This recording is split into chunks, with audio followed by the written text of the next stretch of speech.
오늘 하나님을 예배하는 우리 모든 성도님들을 환영하고 축복합니다. 오늘은 이 갈라디아서 4장의 말씀 가운데 아들을 보내신 이유라는 제목으로 함께 말씀의 은혜를 나누기를 소망합니다. 성도 여러분, 2021년도 1월 달에 있었던 아덴만 여명 작전을 혹시 기억을 하십니까? 그 아덴만 여명 작전은 소말리아 해적에 의해서 피랍을 당했던 사모 주올리오의 그 선원들을 구출하기 위해서 펼쳐졌던 이제 군사 작전입니다. 근데 이때 아덴만으로 보내진 부대가 UDT-C라는 이런 특수 부대가 보내졌는데요. 그리고 이 작전은 그 부대가 가서 성공적으로 마쳐지게 됩니다. 그런데 이 작전 가운데 좀 주목하기를, 이 특수부대가 보내질 때 보면은 그냥 아무 부대나 막 보내지는 것이 아니라, 그냥 보내진 것이 아니라 어떠한 특수한 임무를 부여받고 보내지게 됩니다. 다시 말해서 그들이 해적을 소탕하고 선원들을 안전하게 구출하라는 특수한 임무와 함께 보내졌다는 것이죠. 이와 같이 우리 하나님의 아들 예수 그리스도는 이 땅 가운데 보내지셨는데 그냥 아무 이유 없이 그냥 갑자기 보내주신 것이 아닙니다. 하나님의 그 특수한 임무를 부여받고 이 땅 가운데 보내지셨습니다. 그다음에 하나님께서는 왜 그 하나님의 아들을 이 땅 가운데, 그리고 우리 가운데 보내주셨을까요? 하나님께서 아들을 이 땅 가운데 보내주신 이유는요, 하나님 아버지께서 정하신 그 때가 되었기 때문입니다. 그 때가 어느 때인데요? 함께 갈라디아서 3장 23절 말씀 읽겠습니다. 시작. 계시될 믿음의 때까지 갇혔느니라. 아멘. 이렇게 믿음의 때가 오기 전 우리는 율법 아래에 매여 있었고 그 율법에 갇혀 있었습니다. 이를 오늘 본문인 갈라디아서 4장 가운데는 후견인과 청지기 아래에 있으므로 종과 다를 것이 없었다라고 말씀하기도 하죠. 1세기 당시 그 로마의 상속법을 따라서 미성년자는 14세까지 그의 아버지가 정한 후견인 아래에 있었고, 그의 재산권은 25세가 될 때까지 정해진 청지기가 대신 관리를 했다고 합니다. 그렇기 때문에 재산을 소유할 수는 있었지만 정작 소유한 재산을 가지고 자신의 권리를 행사할 수 없었기 때문에 그냥 종과 다름이 없었다라는 것이죠. 근데 실제로 그 당시에 보면 그 당시에 성년이 되는 나이가 명확하게 고정이 되어 있지 않았고, 오히려 그 집안의 아버지의 재량에 따라서 달라졌다고 합니다.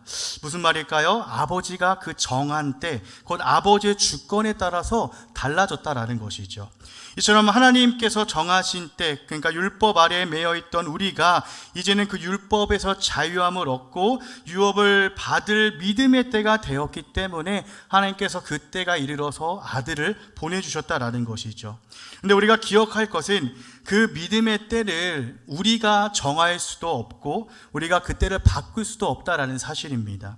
그때는 오직 하나님 아버지께서 정하신 때입니다. 오직 하나님의 주권에 달려 있다라는 것이죠. 그렇기 때문에 구약의 이스라엘 백성들은 하나님께서 정하신 그 때를 그저 기다릴 수밖에 없었습니다. 그런데 구약 성경을 보면 수많은 이스라엘 백성들이 그 때를 기다리지 못하고 이탈하는 경우가 굉장히 많았습니다. 특히 포로기 이후에 이스라엘 백성들의 삶 가운데 많이 나타나고 있는데, 그러므로 하나님께서 그 이스라엘 백성들, 기다리지 못하는 그들에게 다시금 그 때가 반드시 임할 것을 말씀하시는데요. 우리 말라기 3장 1절 말씀을 같이 읽겠습니다. 시작. 만군의 여호와가 이르노라, 보라 내가 내 사자를 보내리니 그가 내 앞에서 길을 준비할 것이요, 또 너희가 구하는 바 주가 갑자기 그의 성전에 임하시리니 곧 너희가 사모하는 바 언약의 사자가 임하실 것이라. 아멘. 저는 하나님께서 정하신 그 때를 기다리지 못하고 실망하며 좌절하고 원망하고 있을 때 그들에게 하나님께서는 다시금 약속의 말씀을 주십니다. 하나님께서 보내시기로 약속하신 그 메시아, 곧 우리 주님께서 반드시 임하실 것이다 라고 다시금 약속하며 말씀하셨죠. 그리고 정말로 그 약속의 말씀을 따라서 하나님의 그 정하신 때가 되었을 때 그분의 아들을 우리 가운데 보내주십니다. 이거를 오늘 본문 가운데 4절이 말하고 있는데 4절 말씀도 같이 읽겠습니다. 시작. 때가 참에 하나님이 그 아들을 보내사 나게 하시고 율법 아래 나게 하신 것을. 아멘. 이제 하나님께서 정하신 그 믿음의 때에 우리에게 약속하셨던 그 아들을 보내주셨습니다. 그리고 그 아들을 통해서 우리를 구원하신 것이죠. 율법에 매인 종과 다름이 없는 삶이 아니라 진리이신 예수 그리스도로 말미암아 이제는 우리로 하여금 자유로운 아들의 삶을 살아가게 하신다는 것이죠. 이처럼 하나님께서 그 아들을 보내주신 이유는요, 하나님께서 정하신 그 믿음의 때가 이르렀기 때문입니다. 이제는 율법 아래에서의 삶이 아니라 정말로 믿음의 삶을 살아가게 하시기 위해서 아들을 이 땅 가운데 보내주셨다라는 것이죠. 사랑하는 성도 여러분, 이와 같이 하나님께서 정하신 하나님의 때가 있었음을 분명히 말씀을 하십니다. 구약의 이스라엘 백성들의 입장에서 볼 땐 너무나도 그때는 긴 시간이었습니다. 그러나 분명한 것은 하나님께서 약속하셨을 때 그때를 반드시 이루어 가셨다라는 것이죠. 우리는 바로 이 점을 우리가 기억을 해야 됩니다. 하나님의 때가 있고 그때는 반드시 온다는 사실이죠. 그리고 이러한 사실이 우리에게 너무나도 큰 위로가 됩니다. 약속하셨고 그때가 이르러서 정말 우리 주님께서 오셨던 그 사건들이, 그 역사들이 너무나 큰 위로가 되는데, 우리가 계속해서 고난주간을 맞이해서 새벽을 깨우고 귀한 말씀을 듣고 말씀을 의지해서 기도의 자리로 나아갑니다. 그리고 그 기도의 자리 가운데 특별히 우리가 무엇을 위해서 기도하고 있습니까?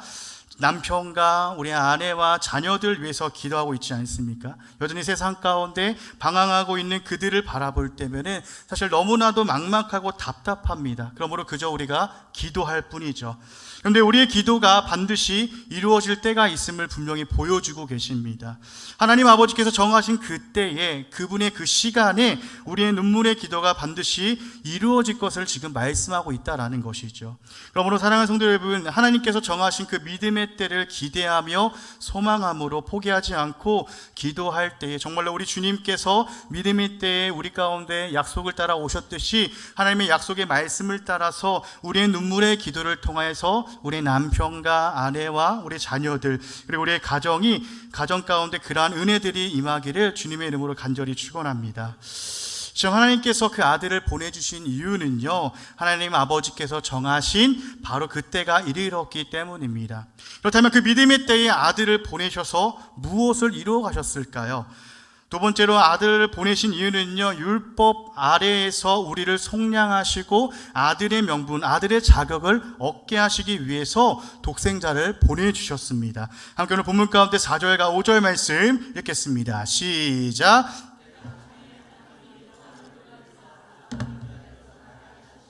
율법 아래에 나게 하신 것을 율법 아래에 있는 자들을 속량하시고 우리로 아들의 명분을 얻게 하려 하심이라. 아멘. 이처럼 우리를 위해서 그분의 하나밖에 없는 독생자를 보내주셨습니다. 근데 여기서 보내다라는 이 단어가 보면은 앞에서도 말씀드렸듯이 우리가 그냥 보내는 것이 아니라 어떠한 임무를 맡겨서 보내는 것을 말합니다. 그래서 어떤 임무를 주셨을까요? 율법 아래에 있는 우리를 속량하시며 아들의 자격을 주시려는 하나님의 기쁘신 뜻을 이루어야 할 그 임무를 맡겨서 이 땅 가운데 보내주신 것이죠. 그렇다면 어떻게 보내주십니까? 여자에게서 나게 하셨고 율법 아래에서 나게 하셨습니다. 왜 여자에게서 나셔야만 했고 율법 아래에서 나셔야만 했을까요? 우리가 바로 율법 아래에 있는 자들이기 때문입니다. 율법 아래에 있다는 것은요, 그 모든 율법을 마땅히 지키며 살아가야 한다는 것을 의미합니다. 그런데 과연 이 세상 가운데, 이 땅 가운데 그 모든 율법을 다 지키며 살아갈 수 있는 사람이 단 한 사람이라도 있을까요? 우리가 고난주간 특별 새벽교회를 통해서 그 목사님께서 회개라는 주제로 말씀을 전해주시고 계시는데 그 시편 51편의 본문 말씀을 통해서 전해주십니다. 이 51편이 우리가 알듯이 다윗의 시입니다. 다윗은 어떤 자입니까? 이스라엘의 왕들이 선한 왕인지 악한 왕인지를 구분하는 기준이 되는 훌륭한 믿음의 왕이었습니다. 이스라엘의 왕은요, 하나님의 대리 통치자이기 때문에 그 이스라엘 나라를 하나님의 말씀에 따라 다스려야 되는 사람들입니다. 그렇기 때문에 이스라엘의 왕은요, 그들의 어떠한 인간적인 업적이 아니라 하나님의 말씀에 순종하냐 불순종하냐에 따라서 그 평가가 달라집니다. 그런데 다윗이 그 평가의 기준이 되었다라는 것이죠.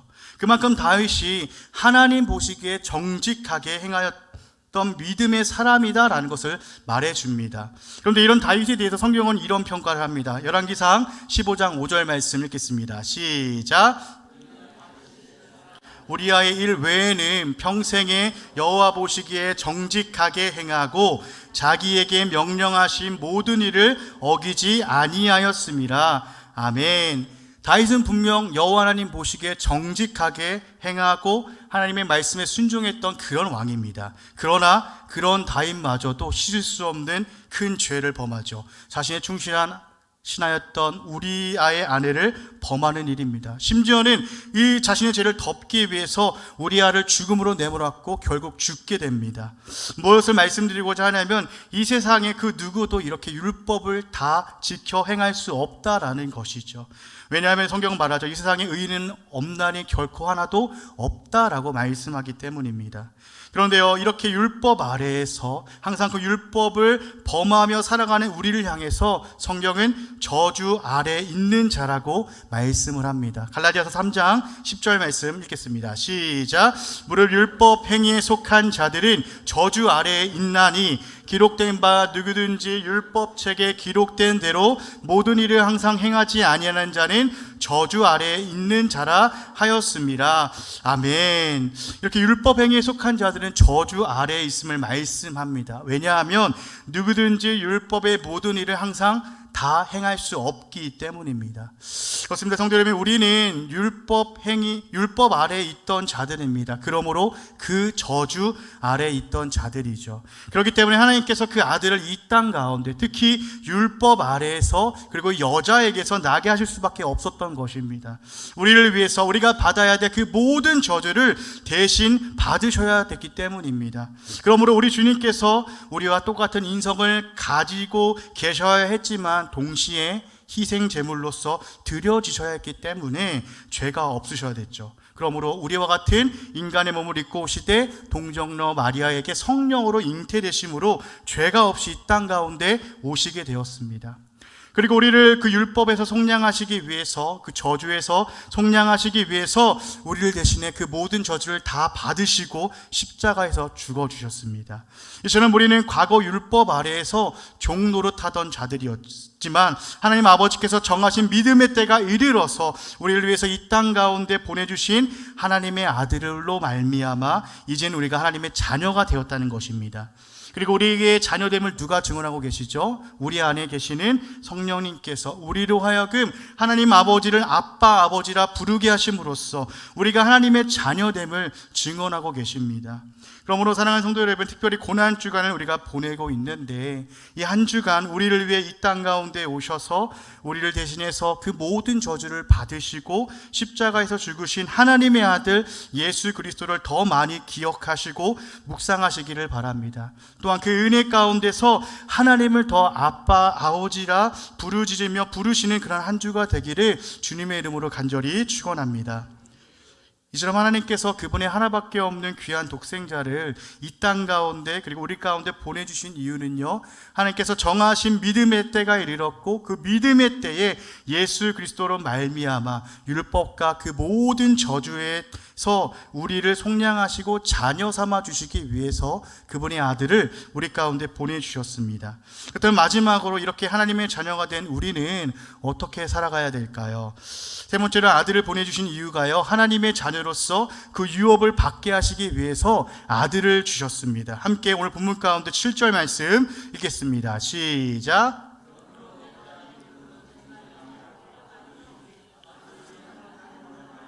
유업을 받을 자니라. 아멘. 세상에는 자수성가라는 말이 있습니다. 스스로의 힘으로 그 집안을 일으켜 세우는 것을 자수성가라고 하죠. 그런데 하나님의 자녀는 오직 하나님 아버지 되시는 하나님 아버지로 말미암아 세워지는 자들입니다. 그러므로 우리가 가장 먼저 기억해야 될 것은요, 하나님의 자녀가 받을 유업은 자녀 스스로의 힘으로 얻어지는 결과가 아니라는 것이죠. 오직 하나님 아버지께서 주시는 결과입니다. 예수 그리스도의 십자가의 공로로 그 보혈로 주어진 결과라는 것이죠. 그렇다면 하나님께서 주셔서 그분의 자녀들이 받은 그 유업이란 무엇을 말할까요?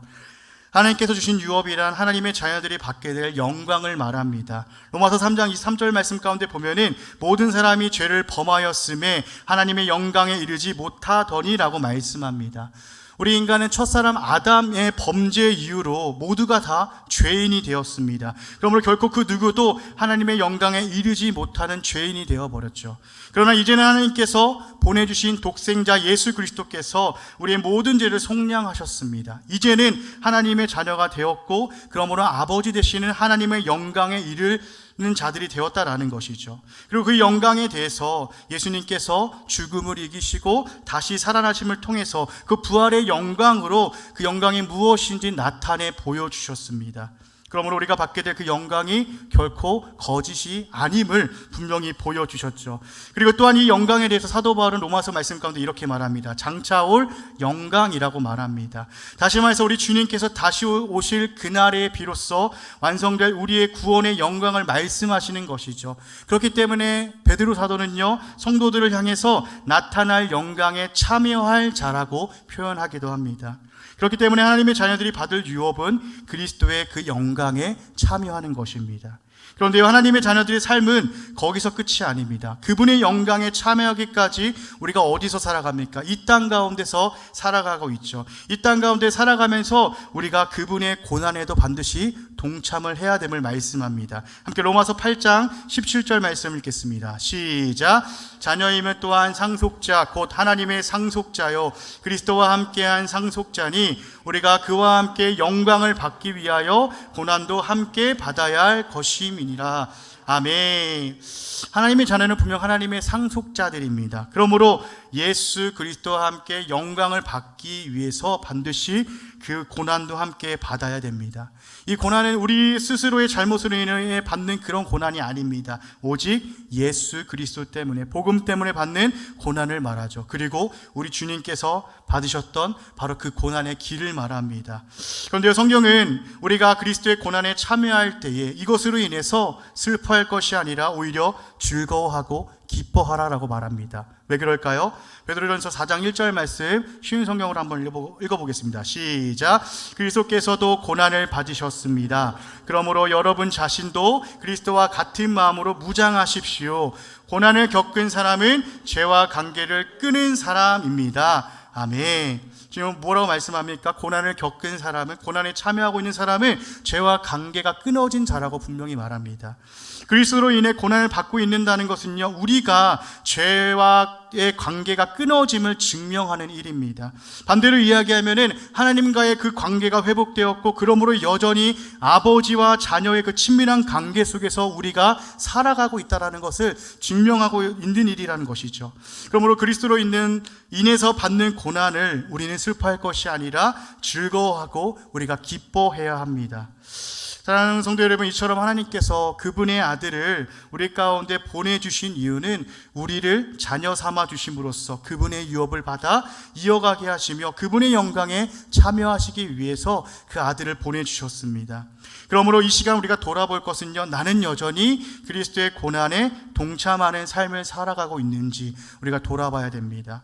혹시라도 그 고난에 싫어서 고난을 피하고 눈에 보이는 그냥 영광스러운 모습만을 쫓아 살아가고 있지는 않은지 우리가 이 고난 주간을 맞이해서 우리의 삶을 한번 돌아보셨으면 좋겠습니다. 그리고 무엇보다 하나님의 자녀로서 하나님 아버지와 자녀된 우리의 관계를 돌아보시고 혹시라도 회복되어야 될 부분이 있다면 그 회개의 자리로 나아가서 회복되는 은혜가 우리 모두에게 있기를 주님의 이름으로 간절히 축원합니다. 사랑하는 성도 여러분, 우리는 갈라디아서의 본문 말씀을 통해서 하나님께서 왜 그분의 아들을 이 땅 가운데 보내주셨는지 함께 말씀을 묵상해 보았습니다.